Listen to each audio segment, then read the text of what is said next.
Started working at 16, never took a cent, covered my own tuition, bought my first house by myself, and my parents turned around and then sued me for stealing my sister's future.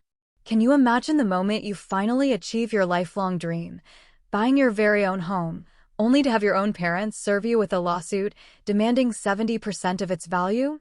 This isn't just a story about money, it's about a betrayal so deep, it shattered everything I thought I knew about family. Look, I'm Amanda, I'm 29, and for as long as I can remember, I've been working my tail off. Since I was 16, I've worked every job imaginable to support myself. I put myself through college, paid off my student loans, and finally saved enough for a down payment on a small house. Getting those keys should have been the proudest moment of my life. Instead, my hands were shaking as I stared at court papers. My own parents were suing me for 70% of my home's value, claiming I had stolen my younger sister, Emma's, future. We grew up in a modest suburb of Minneapolis. My dad, John, worked in insurance, and my mom, Karen, was a part-time receptionist. Then there was me and Emma, 8 years younger. From the outside, we probably looked like any middle-class family, but behind closed doors, money was a constant, simmering tension. Our house was filled with arguments about finances. Bills piled up, and hushed conversations would stop the second I walked into a room. Looking back, it was less about lacking income and more about poor management. But what truly hurt, even as a kid, was the blatant difference in how my parents treated Emma and me.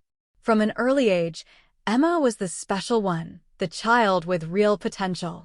They'd say, "Emma has natural talent," or "Emma could really be somebody." For me, the message was crystal clear, though never spoken aloud: you're ordinary. Average. Nothing exceptional to invest in. By 14, I'd internalized it. I was the practical one, the responsible one. I started helping our elderly neighbor, Mrs. Peterson, with chores after school. She'd pay me $10 an hour to vacuum, dust, organize her meds. That was my first taste of financial independence. I used it for school supplies, clothes, even a rare ice cream with friends. My parents never asked where these things came from. They just seemed relieved not to provide them. When I turned 16, I got my first real job at Sweet Dreams Bakery. I'd walk there right after school, work until 7:30, then head home to start homework. The owner, Diane, became a true mentor. She taught me everything, not just baking, but customer service, inventory, and most importantly, saving money. The day I got my first paycheck was exciting, but it quickly turned sour. I'd planned to open a savings account, dreaming of college. Instead, my father sat me down. "Now that you're earning money, you need to contribute," he said, sliding a calculator towards me. 30% of your earnings comes to us for rent, food, and utilities. I stared in disbelief. "But Dad, I'm only 16. I thought I should be saving for college." My mother laughed from the doorway. "Amanda, be realistic. With your grades, you'd be better off learning a trade. Besides, Emma will need a college fund. She has a real future ahead of her." That 30% rule stuck. Throughout high school, I never missed a payment, even as I watched Emma get gift after gift: $200 piano lessons every month, ballet classes 3 times a week, a redecorated room with beautiful new furniture while I still had my childhood twin bed. My routine became grueling: school, work, homework until midnight, double shifts on weekends. Summer breaks were spent working full-time instead of enjoying teenage freedom. And if I dared to buy something new for myself? "Another new shirt, Amanda? You should be more responsible with your money," my mother would scold, fresh off spending $300 on Emma's special ballet costume. Junior year, I picked up a second job at the local library, telling my parents it was for extra spending money. In reality, it was my secret college fund. It paid less, but offered quiet hours to study during slow periods. My grades actually improved. Mrs. Peterson, who'd become a grandmother to me, noticed my exhaustion. "Amanda, dear, you're working yourself to the bone," she said, pouring me hot chocolate. When I explained, tears welled in her eyes. "Your parents should be supporting your dreams, not the other way around." She started paying me extra, insisting I put it directly into my college fund. By senior year, I had a 3.8 GPA despite my insane schedule and nearly $8,000 saved for college. My guidance counselor believed in me more than my own family. When acceptance letters arrived, my parents seemed more annoyed than proud. College is expensive, my father warned. Don't come crying to us when you can't afford it. I assured them I wouldn't. I never had before. My acceptance to State University with a partial academic scholarship felt like a mix of pride and sheer terror. The scholarship covered 60%, but that left 40% plus room and board. My $8,000 would barely cover the first year. My parents' reaction was lukewarm at best. Over dinner, I excitedly shared the news. State University, that's expensive for what it is, my father grumbled, barely looking up. You know we can't help you with that. I'm not asking for help, I replied. I have my scholarship and savings. I'll figure out the rest. My mother sighed dramatically. I don't understand why you need to go at all. You have a perfectly good job at the bakery. Diane would probably make you assistant manager. Because I want more than that, Mom. I want a career, not just a job.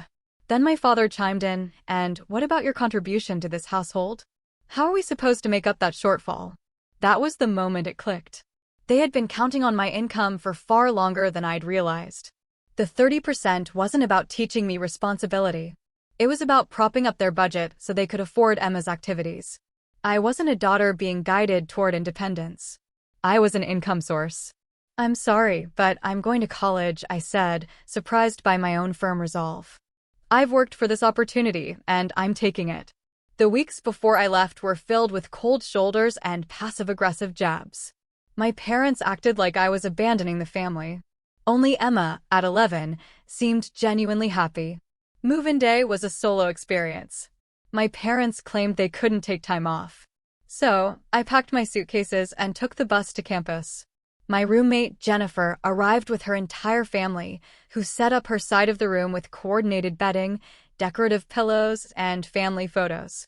I unpacked my secondhand sheets and a single framed photo of Emma and me in silence. That first night, listening to Jennifer on the phone with her parents, I cried silently into my pillow. Not because I missed my family, but because I realized how abnormal my relationship with them truly was. The financial reality of college hit hard. Even with the scholarship, costs were overwhelming. I found a serving job at a restaurant within my first week.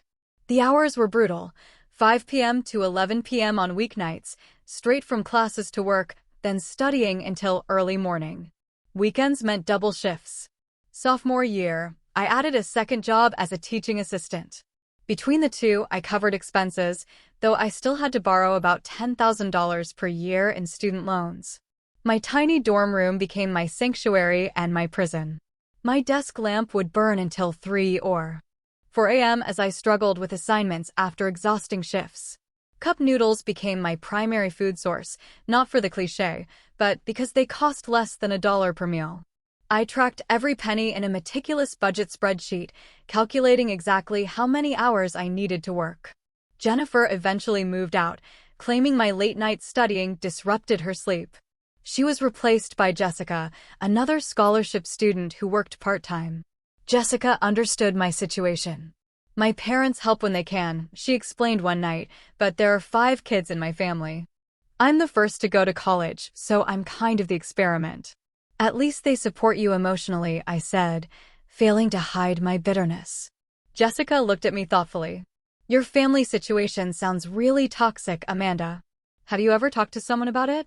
Like a therapist. I laughed. With what time or money? Therapy is a luxury I can't afford.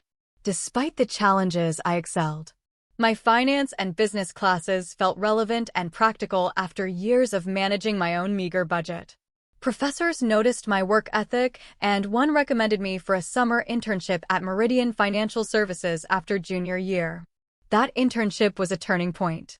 For the first time, I worked in a professional environment where my contributions were valued. My supervisor, Michael, was impressed. The internship paid more than my restaurant and tea positions combined, giving me a small cushion for senior year. Throughout those college years, communication with my parents was minimal and almost always centered around money. They rarely called to check on my well-being or academic progress. Instead, phone calls usually started casual, then inevitably turned to requests. Emma needs new pointe shoes for ballet. They're $200. The refrigerator broke.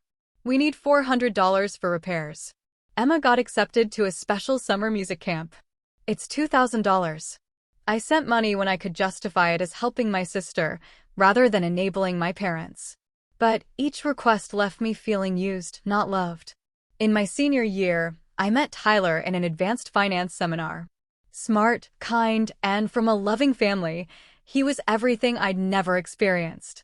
When he invited me home for Thanksgiving, I witnessed for the first time what a supportive family looked like.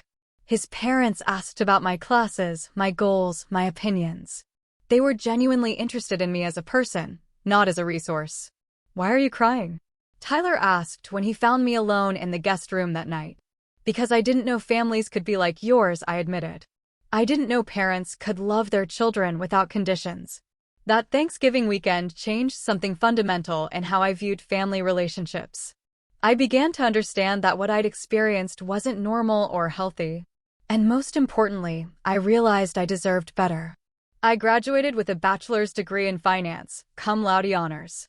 No one from my family attended the ceremony. Emma wanted to, but my parents claimed they couldn't afford the 3-hour drive. Michael, my internship supervisor, had offered me a full-time position at Meridian Financial Services.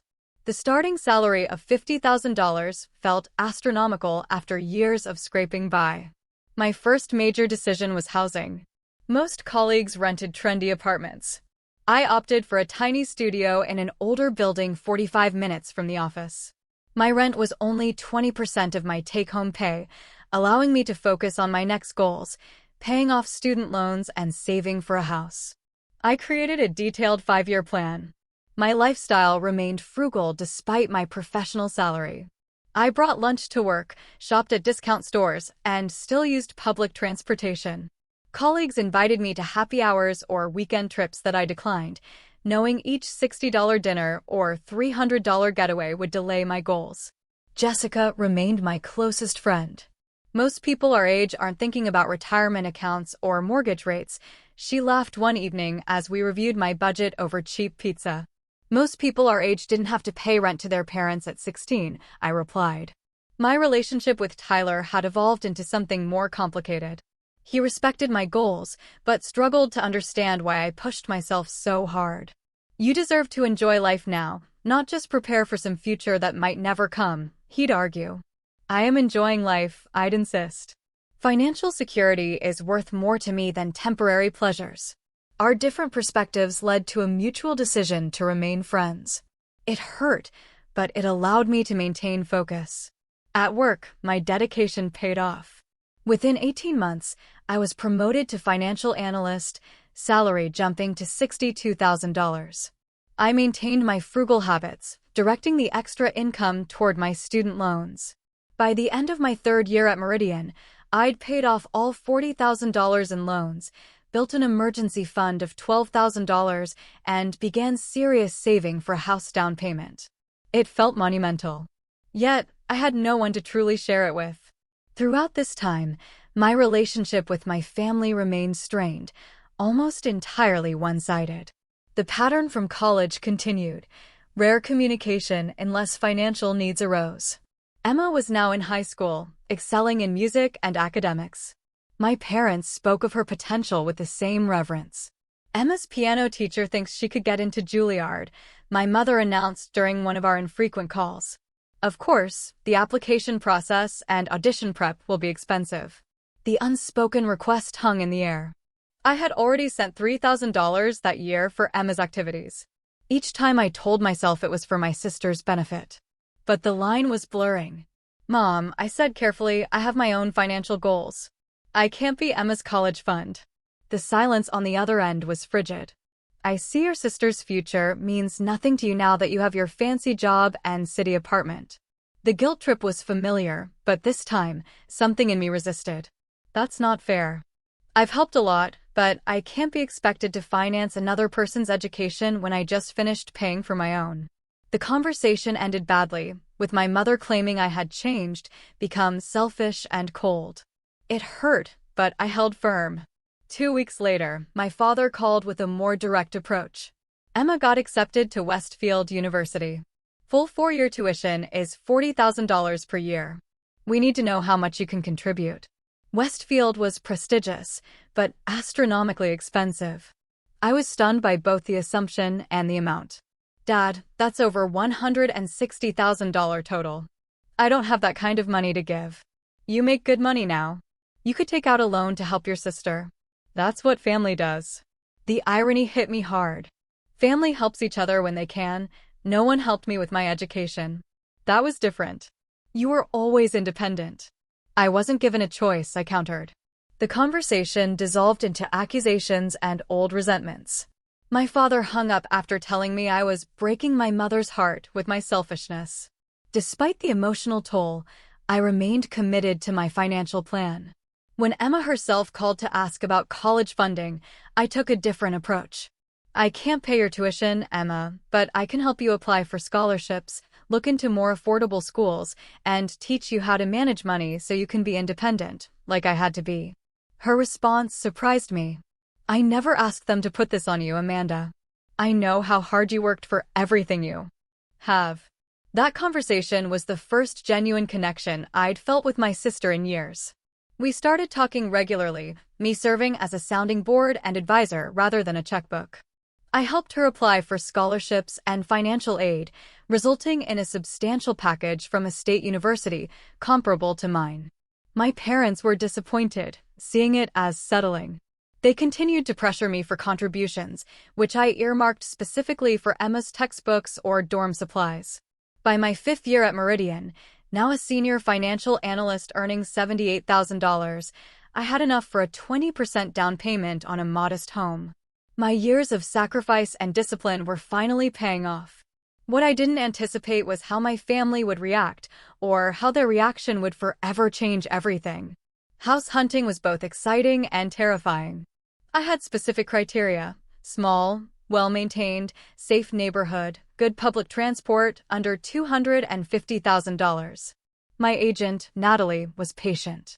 Most first-time buyers your age are looking for condos or continuing to rent, she commented. It's impressive you're in a position to buy a house outright. I smiled, feeling a rare moment of pride. I've been working toward this since I was 16. Finally, we found it. A 1920s bungalow with 2 bedrooms, 1 bath, a small kitchen, and a tiny backyard. At $220,000, it was perfect. Signing the mortgage papers was surreal. The loan officer remarked, "It's unusual to see someone your age with such a solid financial foundation." "I paid off my student loans 3 years ago," I replied, pride swelling in my chest. The day I received the keys, I stood alone in the empty living room, overcome with emotion. This house wasn't just a financial investment, it was psychological. It was tangible proof that I had overcome my upbringing, that I could provide for myself the security my parents never had. Jessica and Tyler helped me move in, bringing housewarming gifts and champagne. We sat on the floor, eating pizza. To Amanda, Jessica toasted, who worked harder than anyone I know to get here. To having roots, Tyler added. Something you deserve more than anyone. After settling in, I decided it was time to invite my family. Naively, I thought seeing my success might make them proud. They arrived on a Saturday afternoon. My father critically eyed the exterior as they walked up the path.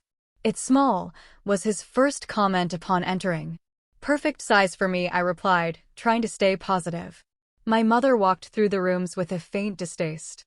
"This neighborhood isn't very upscale, is it?" "It's safe and convenient to my office," I explained. Emma, now in her 2nd year of college, seemed genuinely happy. "I think it's awesome, Amanda. You worked so hard for this." I'd prepared lunch, hoping for a pleasant atmosphere. As we sat at my new dining table, conversation was superficial at first. Then, my mother set down her fork and cleared her throat. "Emma has some news she needs to share." Emma looked down at her plate, clearly uncomfortable. I might have to take a break from school next semester." What? Why? I asked, concerned. The scholarship I had wasn't renewed, she explained quietly. And my student loan application was denied because of Dad's credit score. We've had some financial setbacks, my father said defensively. Medical bills, car repairs, you know how it is. So, what's the plan? I asked, already sensing where this was going. Well, my mother began, her tone shifting to one I knew all too well. We thought, given your new purchase, that you must be in a very comfortable financial position. I just bought a house. I'm not exactly flush with cash right now. But surely you must have savings left. Or you could take out a home equity loan, my father suggested. Emma needs about $20,000 for this year. I stared in disbelief. I used all my savings for the down payment. And I am not going to borrow against the house I just bought. So, you're just going to let your sister drop out of college? My mother asked, her voice rising. After all we've done for you? The absurdity of her statement left me momentarily speechless. What exactly have you done for me? I've been working and supporting myself since I was 16. I paid for my own education. I bought this house entirely on my own. We raised you, my father said indignantly. We put a roof over your head. A roof I paid rent for as a teenager. I countered. The argument escalated quickly. My parents accused me of being selfish, of forgetting where I came from, of abandoning family in their time of need. I pointed out the years of financial support I had already provided, the lack of support I had received, and the unfairness of expecting me to mortgage my future for Emma. You've always been jealous of the attention Emma received, my mother declared. This is your way of punishing her for being more talented. This has nothing to do with Emma. I insisted. This is about boundaries and reasonable expectations. Emma, who'd been silent, finally spoke up. Please stop fighting. I'll figure something out. I can take a semester off and work full-time. Absolutely not, my mother snapped. You are not throwing away your future because your sister is too selfish to help. I turned to Emma directly. I can help you look into additional scholarship options, or maybe work-study programs. There are alternatives to dropping out or going into massive debt. The only alternative is for you to step up and do the right thing, my father insisted. Family takes care of family. I have been taking care of this family financially since I was a teenager. I said, my patience finally exhausted.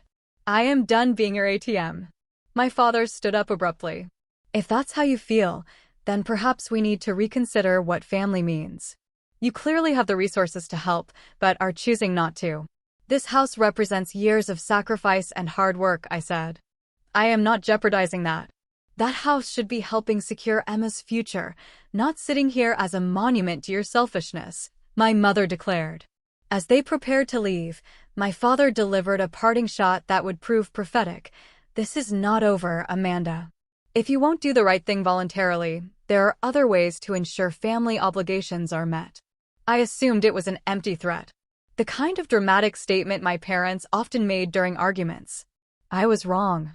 3 weeks after that disastrous family visit, I received an envelope from the county court. Inside was a summons informing me that I was being sued by John and Karen Collins, my parents, for 70% of the value of my home, approximately $154,000.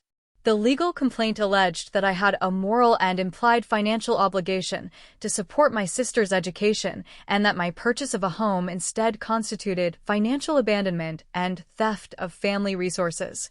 The document actually used the phrase "stealing her sister's future" to describe my home purchase. I sat on my living room floor, papers scattered around me, unable to process what I was reading. This couldn't be real. Parents don't sue their children over money. They don't drag family disputes into courtrooms. Yet, the official seal and case number confirmed this was no joke. My hands shook as I dialed my parents' number, expecting, hoping that this was some elaborate scare tactic. My father answered. Yes, Dad. I just received court papers. Are you and Mom actually suing me? We are simply seeking what is fair, he replied, his tone eerily calm. You refuse to help your sister voluntarily, so we are pursuing legal means. This is insane. You cannot possibly think a court will force me to give you my house money. Our lawyer thinks we have a case based on family obligation and implied contract. You benefited from family resources growing up. Now you owe a return on that investment. The conversation became increasingly surreal as my father outlined their position, as if it were perfectly reasonable to sue one's child. Dad, please. This will destroy any relationship we still have, I pleaded. That is your choice, Amanda. Do the right thing, and we can put this behind us. After hanging up, I sat in stunned silence for nearly an hour before finally calling Jessica. She arrived 30 minutes later with wine and a determination to help. This cannot be legal, she insisted, reading through the documents. They cannot just claim a right to your house because they want the money. The next morning, I called in sick to work for the first time in my career and began searching for a lawyer. By noon, I had an appointment with Linda Cohen, an attorney specializing in family law. Linda's office was warm and inviting, contrasting sharply with the cold reality of my situation.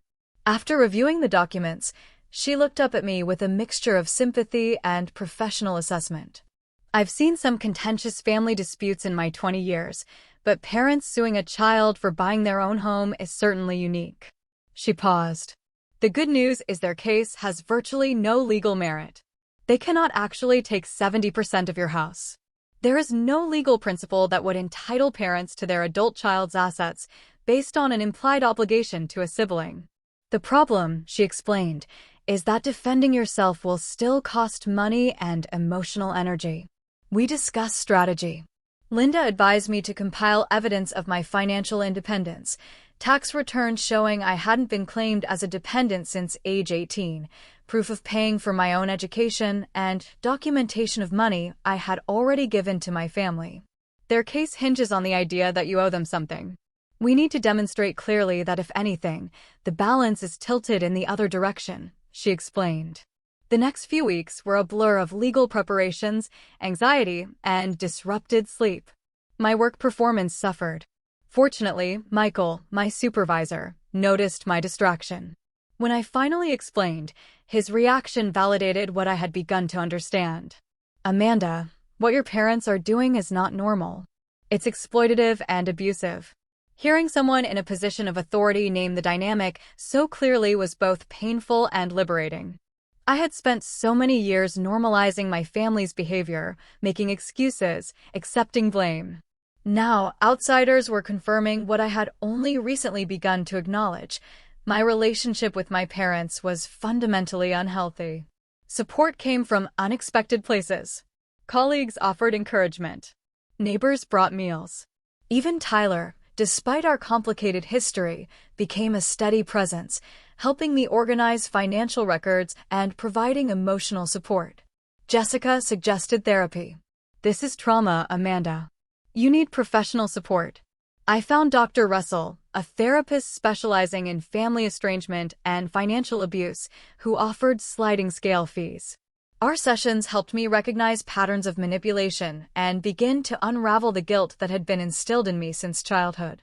Your parents created a narrative where your role was to provide, not to be provided for, Dr. Russell explained. Children are not supposed to be financial assets to their parents. That reverses the natural order of nurturing. As the court date approached, I received an unexpected phone call from Emma. We hadn't spoken since the disastrous lunch. Amanda, I just found out about the lawsuit, she said, her voice shaking. I had no idea they were doing this. I never asked them to sue you. You didn't know? I asked, surprised. No, I would never want this. I am so sorry they're putting you through this. Her call reinforced Linda's advice, separate my feelings about Emma from my feelings about my parents. Emma was as much a victim of their dysfunctional expectations as I was, just in a different way. The lawsuit consumed my thoughts and invaded my dreams. I had nightmares about becoming homeless, about judges ordering me to hand over my house keys. During waking hours, I obsessively checked my bank accounts. Linda reassured me repeatedly that such an outcome was extremely unlikely. The law simply doesn't work the way your parents think it does, she explained. Parents cannot force adult children to pay for their siblings' education, no matter how much they believe it's morally right. Still, the mere existence of the lawsuit felt like a profound violation. The home that should have represented security and achievement had become a source of anxiety and conflict. The parents who should have celebrated my milestone were attempting to take it from me. As we prepared for court, Linda helped me gather evidence of financial contributions I had already made. Bank statements showed transfers totaling over $15,000 over the past decade. Emma even provided a written statement confirming she had not asked for or expected my financial support. We have a strong case, factually and legally, Linda assured me the night before. Try to get some rest. Rest, however, proved elusive. I kept contemplating facing my parents across a courtroom, our private family dysfunction on public display. The final severance of what little connection remained felt both inevitable and devastating. The county courthouse was an imposing stone building, designed to intimidate. I arrived early with Linda, dressed in a conservative navy suit, hoping to project a confidence I didn't feel. We set up at the defendant's table. Remember, speak only when addressed by the judge, Linda reminded me. Let me handle the arguments. If you need to respond, write it down. My parents arrived with their attorney, a thin man with wire-rimmed glasses and a perpetual frown. They didn't acknowledge me. My mother stared straight ahead while my father whispered to their lawyer. The physical proximity yet emotional distance created a surreal atmosphere. Judge Harriet Wilson entered the courtroom, a woman in her 60s with silver hair and an expression that suggested she'd seen everything. I have been on the bench for 17 years, she began, looking over her reading glasses at both parties, and I must say, this is one of the more unusual family disputes I have encountered. She turned to my parents.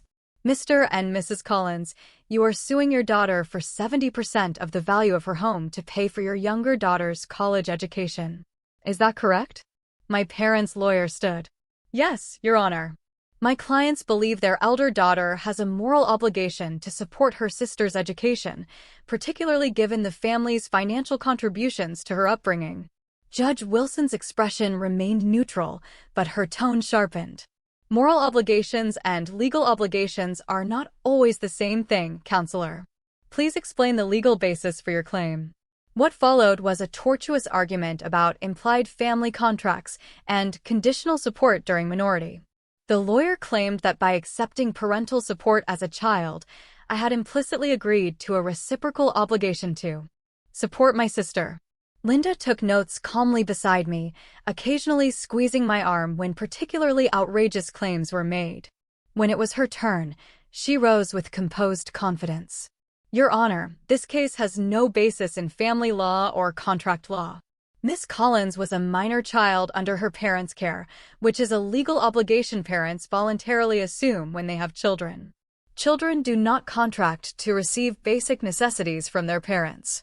She methodically dismantled each argument, presenting documentation of my financial independence since age 16, tax returns showing I hadn't been claimed as a dependent since high school, proof of self-financing my education, and bank records showing substantial financial assistance I had already provided to my family. Far from taking from the family, Miss Collins has contributed over $15,000 to her parents and sister since she was 18, money she was under no legal obligation to provide, Linda explained, submitting the bank records. The judge reviewed them with interest. Mr. and Mrs. Collins, were you aware of these financial contributions from your daughter? My father shifted uncomfortably. Those were gifts, not related to this matter. $15,000 in gifts seems quite generous from someone you are characterizing as selfish and unwilling to support family, Judge Wilson observed dryly. My mother spoke for the first time. That money was nothing compared to what Emma needs for her education. Amanda has a good job and just bought a house. She clearly has resources she is withholding. The judge turned to me directly. Miss Collins, what is your current financial situation after purchasing your home? With Linda's nod, I explained my careful budgeting, the years of saving, and my current mortgage. I am not wealthy, Your Honor. I worked multiple jobs through college, paid off my student loans through strict budgeting, and saved for years to afford a modest home. I simply cannot afford to pay for another person's entire education without jeopardizing my own financial security. Judge Wilson nodded thoughtfully before turning back to my parents. Mr. and Mrs. Collins, what financial planning did you do for your younger daughter's education? My parents exchanged uncomfortable glances. We expected scholarships would cover most costs, my father finally admitted. Emma is very talented. And did you not make the same expectation for your elder daughter's education? The judge pressed. Amanda was always independent, my mother said dismissively. She made her own way. Because I was given no choice, I interjected immediately, regretting breaking protocol. The judge gave me a measured look, but did not reprimand me. Instead, she directed her next question to my parents. Did you contribute financially to Miss Collins's college education?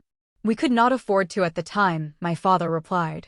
Yet you expected her to afford her sister's education now. Judge Wilson's tone made clear her skepticism. The proceedings continued with testimony about family dynamics and financial expectations.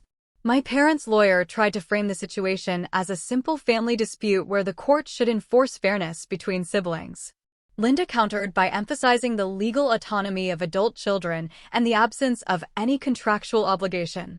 As the arguments wound down, the courtroom door opened quietly and Emma slipped in, taking a seat in the back row. Our eyes met briefly, and I saw a mixture of embarrassment and determination in her expression. After a final round of statements, Judge Wilson called for a 15-minute recess. As we waited, Emma approached our table hesitantly. Can I speak to the judge? She asked Linda. About what? Linda inquired cautiously. About the fact that I never asked for any of this, and I don't want Amanda to pay for my education this way.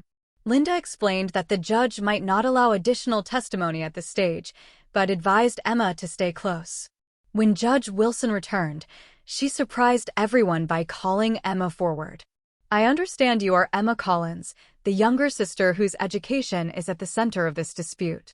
Do you wish to make a statement to the court? Emma stood nervously at the center of the courtroom. Yes, Your Honor. I want to make clear that I never asked my parents to sue my sister. I didn't know about this lawsuit until recently. I would never want Amanda to be forced to pay for my education, especially not by giving up her home that she worked so hard to buy.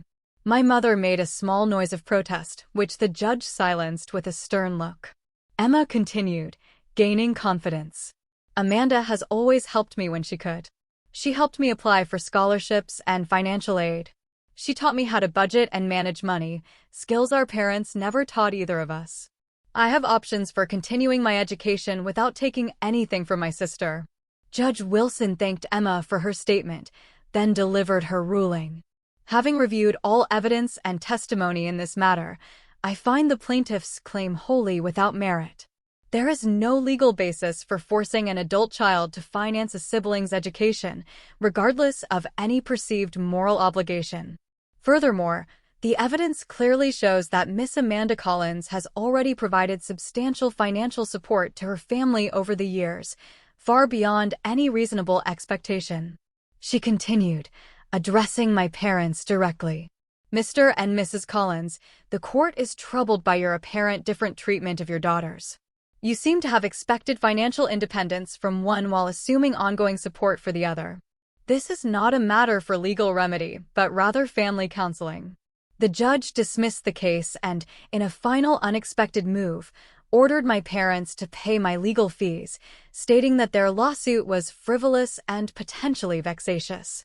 As the courtroom began to clear, I remained seated, overwhelmed by the finality of what had just occurred. The legal battle was over, but the emotional damage felt irreparable. My parents left without speaking to me, their rigid backs and quickened pace conveying their anger at the outcome. Emma approached tentatively. Amanda, I am so sorry about all of this. It's not your fault, I assured her. Can we talk? Maybe get coffee or something? I nodded, not trusting myself to speak further. Whatever came next in our family relationships, nothing would ever be the same again. The lawsuit had forced a confrontation with decades of dysfunction that could no longer be ignored or excused. As Linda gathered our materials, she offered a gentle observation. Family estrangement is painful, Amanda, but sometimes it is necessary for healing to begin. You have legally established your right to boundaries. Now you can start the process of emotional boundaries as well. Walking out of the courthouse, I felt a complex mixture of vindication, grief, and, surprisingly, hope. For the first time in my life, I had publicly stood up for myself against my parents' expectations and demands. Though the victory felt hollow, given the circumstances, it represented a crucial first step toward a healthier future. The days following the court hearing passed in a blur of conflicting emotions. Relief that the legal threat to my home was gone, mixed with profound sadness about the state of my family relationships. I took a week off work to process what had happened, spending quiet days in the house that had become both sanctuary and battleground.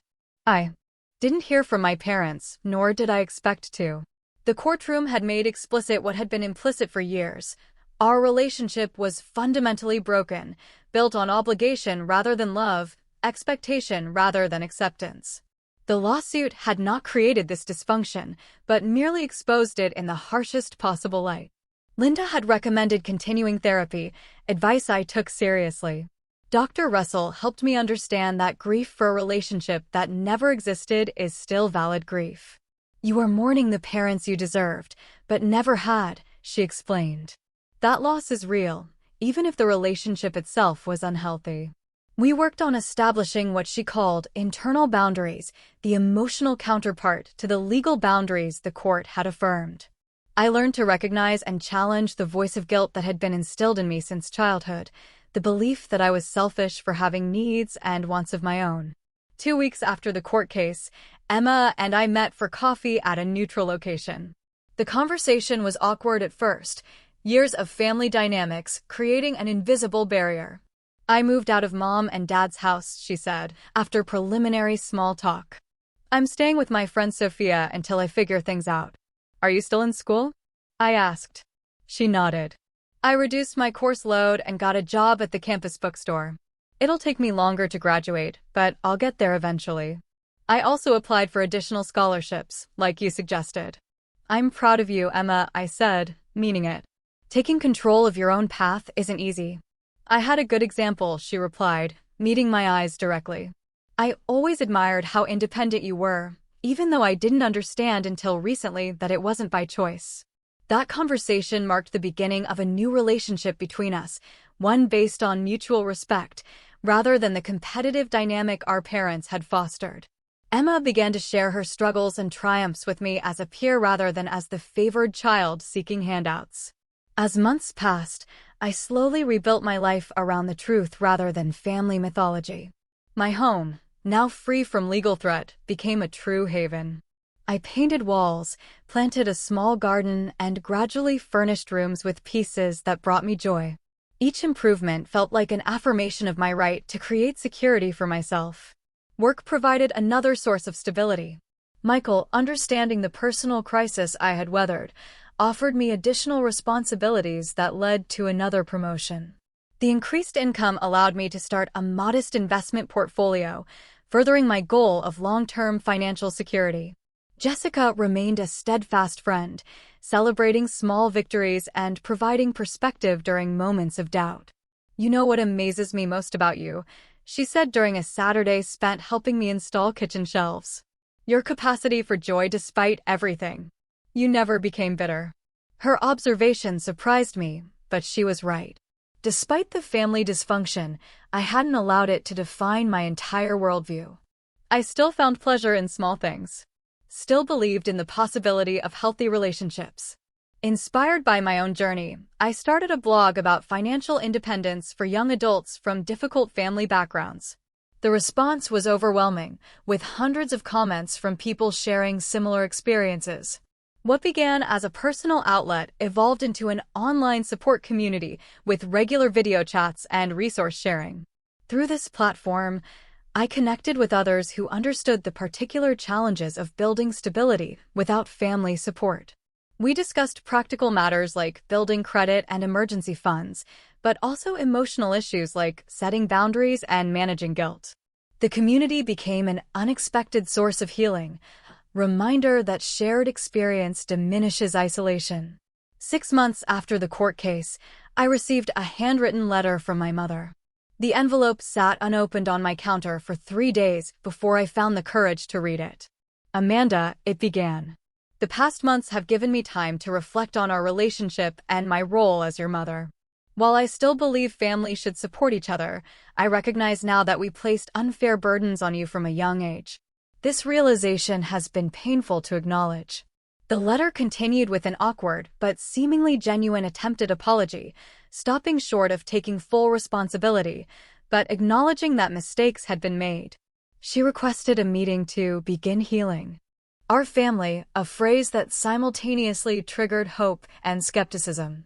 After discussing the letter with Dr. Russell, I agreed to meet my mother at a cafe near my office, a public place where I could leave if necessary. The meeting was tense and uncomfortable, with long silences and careful word choices. "Your father still believes we were right," she admitted toward the end. "But I miss having you in my life." "I cannot return to the old dynamic," I told her firmly. "Any relationship we have moving forward has to be based on mutual respect, not obligation." She nodded slowly. "I'm not sure what that looks like, but I would like to try." This tentative reconnection was neither a fairy tale reconciliation nor a complete failure. Over subsequent months, my mother and I established a careful, limited relationship. We met occasionally for coffee, conversations focused on neutral topics. My father remained distant, unwilling, or unable to acknowledge the damage done, though he stopped actively hostile behavior. A year after buying my house, I hosted a small anniversary gathering. Emma attended, bringing her new boyfriend and a homemade cake. Jessica and Tyler came, along with colleagues who had supported me during the lawsuit. My mother declined the invitation with a polite note, perhaps understanding that full family reconciliation, if it ever came, was still far in the future. As I looked around at the people who had chosen to be in my life, who valued me for who I was rather than what I could provide, I recognized the profound shift in my understanding of family. Family was not merely biological connection or obligation, but a community built on mutual support and genuine care. The house that had become a point of contention was now unquestionably mine. Not just legally, but emotionally. Each mortgage payment felt like an affirmation. Each home improvement, a declaration of my right to create security for myself. The most valuable lesson from this painful journey was understanding the difference between guilt and responsibility. For years, I had carried guilt about not meeting my parents' expectations, about prioritizing my needs, about setting boundaries. Therapy and experience had taught me that responsibility to oneself is not selfishness, but self-preservation. That boundaries are not walls, but healthy definitions of where one person ends and another begins. I still had moments of doubt and sadness, days when I mourned the family relationships I would never have. But these episodes became less frequent and less intense as I built a life aligned with my own values rather than imposed expectations. As I stand in my kitchen today, preparing for another day in the home I fought to protect, I realize that true freedom comes not from external validation, but from internal conviction. My parents may never fully understand or accept my choices, but their understanding is no longer necessary for my peace. This house is more than wooden beams and mortgage payments.